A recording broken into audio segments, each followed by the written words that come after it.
Football को shot मारने के दौरान जो उनको जो चोट आया था पैर में, हुँ, वो चोट दोबारा से उभरा है और उसकी जो गंभीरता है उसको ध्यान में रखते हुए जो ऑर्थो के डॉक्टर हैं उन्होंने पैर का प्लास्टर किया है और 15 दिनों तक उनको बेड रेस्ट की सलाह दी है। साथ में उनको पिछले दिनों जो फीवर आया था उसको लेकर के ब्लड टेस्ट भी डॉक्टर ने किया है। हुँ। इस तरीके से वो अपनी बातों को रखे, लेकिन उसके लिए भाषाई मर्यादा का उल्लंघन करना, चैलेंजिंग टोन में बात करना, ये स्वीकार्य नहीं। लोगों को अपनी राजनीति करनी चाहिए, बट तरीका शालीन होना चाहिए। इन सभी वक़्त का ब्रेकिंग अपडेट ये है कि टाइगर जयराम महतो का पूरा पैर जो है वो प्लास्टर हो चुका है। प्लास्टर होने का कारण क्या है? हमारे साथ में जेल कैंप के जो पूर्व केंद्रीय प्रवक्ता और वर्तमान महासचिव हैं, इनसे जुड़ते हैं और बात करते हैं जैसे क्या कारण है पैर प्लास्टर हो गया जयराम महतो का? क्या पैर टूट गया है? देखिए 2-3 दिन पहले वो फुटबॉल खेल रहे थे और फुटबॉल को शॉट मारने के दौरान जो उनको जो चोट आया था पैर में, हुँ, वो चोट दोबारा से उभरा है और उसकी जो गंभीरता है उसको ध्यान में रखते हुए जो ऑर्थो के डॉक्टर हैं उन्होंने पैर का प्लास्टर किया है और 15 दिनों तक उनको बेड रेस्ट की सलाह दी है।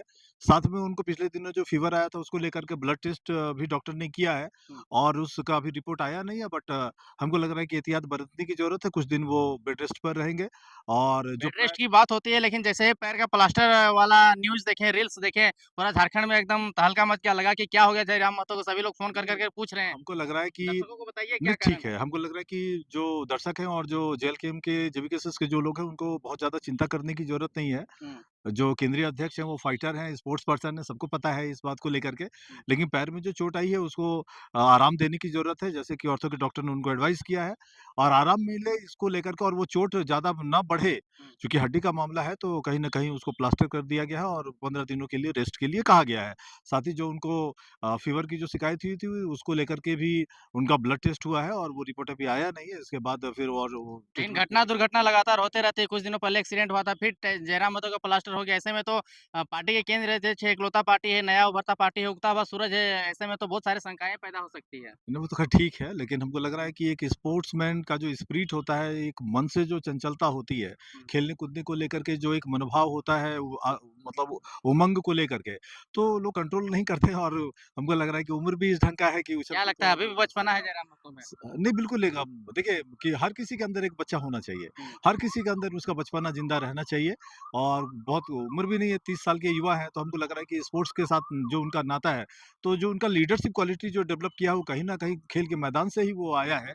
तो जो दोनों जो एक-दूसरे के पूरक हैं हुँ। और जो खेल के मैदान से जो आनंद मिलता है, जो तंदुरुस्ती मिलती है, जो लीड करने का जज़्बा मिलता है और टीम स्पिरिट का जो सेंस जो डेवलप होता है, तो कहीं न कहीं हमको लग रहा है कि ये उनके लिए भी अच्छा है, पार्टी के लिए भी अच्छा है।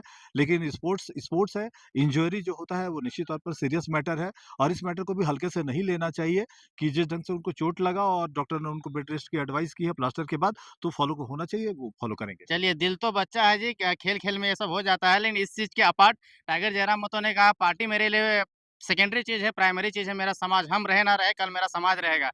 आप सिंह है, जयराम महतो है, ओबीसी है लेकिन एसटी का डिमांड कर रहा है। इस एसटी डिमांड को आप कैसे देखते हैं? देखिए, सबसे पहली बात जो बात उन्होंने कहा है कि जो जात का नहीं, वो जमात का नहीं, यानी कि जो अपने संप्रदाय का नहीं है, अपने समाज का नहीं है, हुँ, तो फिर जो आह्वान वो कर रहे हैं कि पहले समाज को लेकर के उन्होंने कहा हुँ, कि जो आह्वान किया गया है उसमें पार्टी बैरियर को तोड़ना चाहिए। जो हमारे पार्टी के भी जो कुर्मी समुदाय के जो युवा हैं, जो लड़के हैं, उनको भी इस आंदोलन में सहयोग करना है क्योंकि ये समाज की बात है और समाज अगर आगे बढ़े, संरक्षित हो, उनको आरक्षण मिले, तो इससे बड़ी बात नहीं हो सकती। उन्होंने निश्चित तौर पर इसको लेकर के जो बात कहा है कि पहले समाज है और फिर जाकर के पार्टी है, तो एकदम बिल्कुल सही है क्योंकि कैसे कारण है सही कि ये है? जात का नहीं और कैसे सही है? पार्टी में सब विभिन्न समाज के लोग रहते हैं, बाकी नहीं। समाज के लोग आपसे नहीं, कटते नहीं, जाएँगे, बिल्कुल उसका मन छोटा नहीं, होगा। नहीं, इसको विजय सिंह का क्या मन छोटा नहीं हुआ है? अनिल जी, कोई विजय सिंह मन का मन छोटा नहीं हुआ नहीं, एसटी नहीं, कोई डिमांड से? मन छोटा होना का ज़रूरत नहीं है और इसमें होना भी नहीं चाहिए। जो बुद्धिजीवी है, जो इस बात को समझते हैं, उसको जो समावेशी सोच के लोग हैं, उसको ये पॉज़िटिव लेकर के चलना चाहिए और सबसे बड़ी बात कि अगर आप राजनीतिक दृष्टिकोण से भी अगर इस बात को अगर आप कहना या सुनना चाह रहे हैं, तो आपको पता है कि जो हम लोग की पार्टी है, वो कुड़मी समुदाय का आधार है उस पूरी पार्टी का।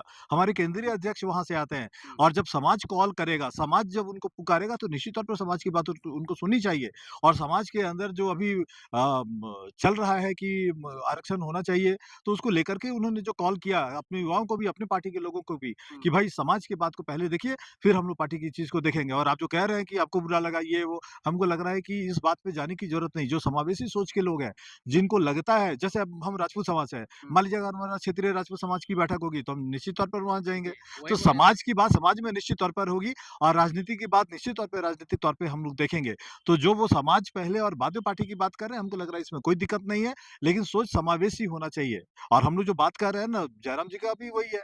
आप जैसे हम केंद्रीय महासचिव हैं पार्टी के अंदर हुँ, और कुर्मी के मामलों पर बात कर रहे हैं, एसटी के मामलों पर बात कर रहे हैं, ट्राइबल्स इश्यूज़ पे हम बात कर रहे हैं, पॉलिटिकल इश्यू पे भी बात करते हैं। हुँ। तो कहीं न कहीं आपको लगेगा कि पूरी पार्टी एकजुट है, सभी जाति, सभी धर्म के लोग का ये दायित्व बनता है कि झारखंड कैसे आगे बढ़े। उसके अंदर जो झारखंड में निवास करने वाले जो विभिन्न जातियाँ हैं और एक जो एकल सबसे बड़ी जो जाति है कुड़मी जाति, कैसे संरक्षित हो, उसको लेकर के जो पहल हो रहा है, हम लोगों ने भी बैक किया है। निश्चित तौर पे टाइगर जयराम महतो जी का जो जेस्चर है, पार्टी उसका वेलकम करती है और वो उन्होंने अपना समाज के प्रति और पार्टी के प्रति जो दायित्व है, उसका उन्होंने निर्वहन किया है। जेएलकेएम के लोग एक्सेप्ट कर रहे हैं, विजय दास जनरल होके वो लोग एसटी डिमांड को सपोर्ट कर रहे हैं, लेकिन जो लोग एसटी है, आदिवासी समुदाय है, जो आपसे शुरू से ही कटा हुआ है, वो बर्दाश्त नहीं कर पा रहे हैं इस चीज़ को। तो इस बात को लेकर के हम तो उनसे अनुरोध करना चाहेंगे कि आप अपना दिल बड़ा कीजिए और सबसे बड़ी बात कि आपके विरोध करने से कुछ नहीं होगा, ये पार्लियामेंट का मैटर है।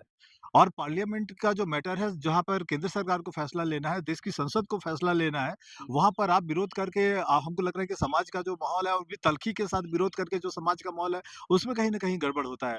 तो थोड़ा-सा उनको भी इस पे उदारता दिखानी चाहिए और उनको भी समर्थन करना चाहिए। मैं उनसे कैसे आह्वान भी करता कैसे वो हूँ। लोग दिल बड़ा करेंगे? वो लोग तो कह रहे हैं अगर ये लोग एसटी आ जाएँगे तो ये लोग संपन्न लोग हैं, पढ़े-लिखे लोग हैं, शिक्षित लोग हैं, आगे बढ़े हुए लोग हैं, हम लोग आरक्षण खा जाएगा, हम लोग दब जाएँगे। देखिए, सबसे बड़ी बात कि देश की संसद को इस पर विचार करना है और जो लोग संसद में बैठे हुए हैं और जो कानून के जानकार हैं, जो ट्राइबल मामलों के जानकार हैं, वो सबको ही मिलकर और ट्राई के ज़रिए जाना है ये पूरा मैटर केंद्र सरकार के पास। तो जो रिसर्चर लोग हैं, जो इस बात की स्टडी करते हैं कि क्या फ़ायदा है, क्या नुकसान है, तो निश्चित तौर पर उस पूरी चीज़ को इवैल्यूएट करने के बाद ही ये पार्लियामेंट में जाएगा और पार्लियामेंट में जो विद्वान सांसद बैठे हुए हैं, सरकार में जो लोग बैठे हुए हैं, वहाँ के जो कानूनविद जो बैठे हुए हैं, जो सरकार को सलाह देते हैं, निश्चित तौर पर झारखंड के लिए और जो कुर्मी समुदाय के लिए या एसटी के लिए अच्छा होगा, वो विकल्प वहाँ पे वो लोग इख्तियार करेंगे, उसपे जैसा वो कि आगे आपने कहा बढ़ेंगे। कि ये पार्लियामेंट का बात है, जब रघुवर दास की सरकार थी तब शैलेंद्र महतो एक लेटर लिखते हैं कि कुर्मियों को एसटी में शामिल किया जाए। उस समय योगेंद्र महतो भी साइन करते हैं, हेमंत सोरेन भी साइन करते हैं जो कि आदिवासी समुदाय से आते हैं। उसके साथ में अन्य अन्य समाज के लोग भी शामिल करते हैं। जब सत्ता में रहते हैं तो सुनते नहीं और जब सत्ता से बेदखल हो जाते हैं तो वही लोग डिमांड करने लगते हैं कि एसटी जबकि जेएमएम का भी संविधान में है कि एसटी में शामिल किया जाए कुर्मियों को। देखिए आपके भी संविधान में है कि एसटी में शामिल किया जाए। देखिए, निश्चित तौर पर हमको लग रहा है कि ये जो राजनेता हैं और जो दोहरा चेहरा दिखाते हैं कि हुँ, सत्ता में रहेंगे तो एक बोली बोलेंगे, विपक्ष में रहेंगे तो कुछ और बोली बोलेंगे, तो कहीं न कहीं वो राजनीतिक साख गँवाते हैं। आपको एक बोली बोलनी है, अगर जिस चीज़ का आप समर्थन करते हैं, आप सत्ता में रहें या विपक्ष में रहें, आपका स्टैंड नहीं बदलना चाहिए।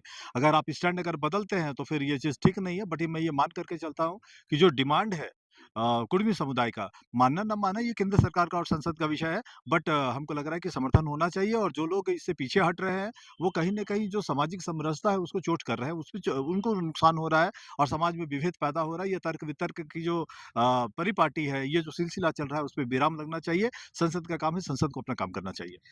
कुड़मी समाज का बहुसंख्यक है मान के चलिए झारखंड में उसको ऐसा नहीं लगता कि टूलकिट के रूप में यूज़ किया जा रहा है विभिन्न पार्टियों के द्वारा।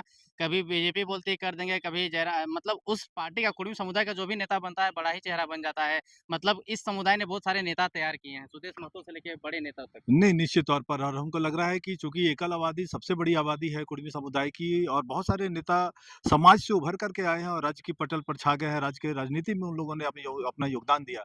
बट मैं एक सवाल करना चाहता हूँ कि जिन लोगों को नेता बनाया गया, जिन लोगों ने सत्ता में रह कर के सत्ता का सुख भोगा, अलग झारखंड बनने के बाद भी 25 साल का झारखंड है, उसमें से 12 से 14 साल वो लोग रहे हैं पावर शेयरिंग में।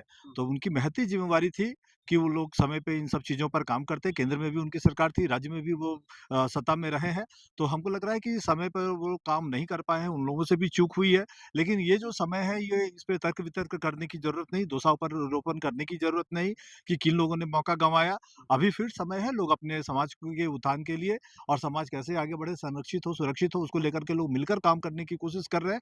हमको लग रहा है कि बेहतर होगा कि लोग एक बड़ा प्लेटफ़ॉर्म तैयार करें और जो 20 तारीख को कार्यक्रम है, उसके बाद भी अगर कुछ अगर होगा, तो वो लोग उस चीज़ को आगे बढ़ाएँ, केंद्र सरकार पे दबाव बनाएँ, हो सकता है इसमें बात एक बने। और फैक्ट आ रहा है कि आदिवासी समुदाय के लोग बाइक रैली रांची राजधानी में निकाल रहे हैं तो उसमें दूसरा पहलू ये भी है कि आदिवासी समुदाय से बेसरा जी आते हैं, वो भी इस प मतलब आंदोलन को सपोर्ट कर दिए। बेसरा जैसे कई और लोग आदिवासी चेहरा है जो कि सपोर्ट करते हैं, लेकिन कुछ एक पार्ट जो है वो विरोध में है। कैसे देखते हैं इसको? देखिए, हमको लग रहा है कि जहाँ तक बेसरा सर का प्रश्न है, आपको पता है कि ये वो शख्स हैं जिन्होंने अपनी विधायकी को लात मार दिया था अलग झारखंड राज्य के मुद्दे पर। जी। तो कहीं न कहीं एक त्यागी विधायक का जो बात है और जिनके पास जानकारी है ट्राइबल इश्यूज़ को लेकर के और जिस ढंग से वो जानकारियाँ शेयर करते हैं और मीडिया में भी रखते हैं, टाइम टू टाइम बात होती है, वो जिस ढंग से चीज़ों को जानते हैं, जो आदिवासी समुदाय है, उनसे सीखना भी चाहिए। लेकिन कुछ लोग अभी के समय में चेहरा चमकाने के लिए ये विरोध की राजनीति भी शुरू कर रहे हैं। तो हो सकता है कि वो चेहरा बन रहे होंगे अपने समाज में, लेकिन ये सामाजिक समरसता के लिए, राज्य के लिए ठीक नहीं, तो उनको परहेज़ करना चाहिए इन सब चीज़ों से और जो लोग विरोध कर रहे हैं, उनको अपना स्वर धीमा रखना चाहिए, तरीके से वो अपनी बातों को रखें, लेकिन उसके लिए भाषाई मर्यादा का उल्लंघन करना चैलेंजिंग टोन में बात करना, ये स्वीकार्य नहीं, लोगों को अपनी राजनीति करनी चाहिए, बट तरीका शालीन होना चाहिए। इन सभी चीज़ों से परे नेपाल की जो घटना घटी है, पार्लियामेंट हाउस में आग लगा देना, वित्त मंत्री का जो आवास है उस पर आग लगा देना, तरह-तरह का जो वहाँ का जो टोटल परिक्रमा जो घटना है उसको कैसे देखते हैं? देखिए, हमको लग रहा है कि जिस ढंग से युवा बेरोज़गार हो रहे हैं, युवाओं के को सोशल मीडिया में इंडल्स करने के बाद कहीं न कहीं लोग उलझा करके रखते हैं और नेपाल में वही हुआ कि प्रधानमंत्री ने अदूरदर्शी फैसला करते हुए सोशल मीडिया पर बैन कर दिया। हाँ। तो कहीं न कहीं जिनकी दिनचर्या सोशल मीडिया से जुड़ी हुई थी, जो अपनी भावनाओं का प्रकटीकरण सोशल मीडिया पे कर रहे थे, जो आक्रोश निकलता था सोशल मीडिया पे विरोध का, प्रतिरोध का, वो दरवाज़ा बंद होने के बाद वो सारा आक्रोश सड़कों पर दिखा है। लेकिन ये बहुत ही दुर्भाग्यपूर्ण स्थिति है नेपाल के लिए भी चूँकि हमारा पड़ोसी का देश है, तो वहाँ पे सत्ताच्युत होना, सरकार का बेदखली इस ढंग से होना, सेना का इंटरवीन होना, अराजक स्थिति होना, हालाँकि पिछले 24 घंटा के अंदर वहाँ स्थिति सामान्य है। सेना वहाँ नियंत्रण में रखे हुए है पूरे हालात को लेकर के, पॉलिटिकल मूव हो रहे हैं, वहाँ पे अंतरिम प्रधानमंत्री की नियुक्ति हो रही है। तो चूँकि पड़ोसी मुल्क का मैटर है, पड़ोस में अगर इस तरह की उथल-पुथल होगी तो निश्चित तौर पे हम लोग भी प्रभावित होने की संभावना है, हम लोग भी प्रभावित हो सकते हैं। ऐसे हालात में हालाँकि ये दुनिया का सबसे बड़ा लोकतंत्र है भारत, भारत कमज़ोर नहीं है, यहाँ एक बड़ा सेटअप है, बड़ी व्यवस्था है और यहाँ का लोकतंत्र, यहाँ का सिस्टम दुनिया के लिए नज़ीर है।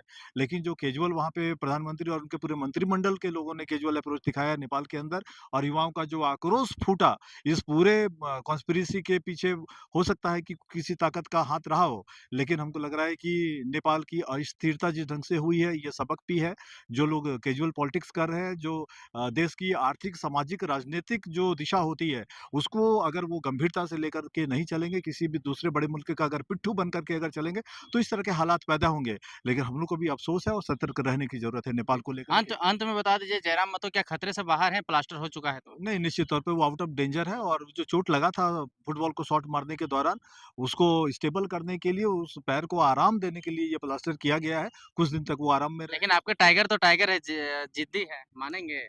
नहीं, ये तो उनको मानना चाहिए और डॉक्टर डॉक्टर का भी एडवाइस है और हमको लग रहा है कि 15 दिन डॉक्टर ने कहा है, 10 दिन वो ज़रूर मानेंगे। इतना तो है कि वो अपनी मन-मर्जी करेंगे, इसलिए 2, 4, 5 दिन का वो कटौती करेंगे और बहुत ज़्यादा गंभीरता नहीं है, लेकिन उनको आराम की ज़रूरत है, उनको आराम करना समय चाहिए। देने के लिए धन्यवाद। शुक्रिया आपका भी, बहुत-बहुत धन्यवाद।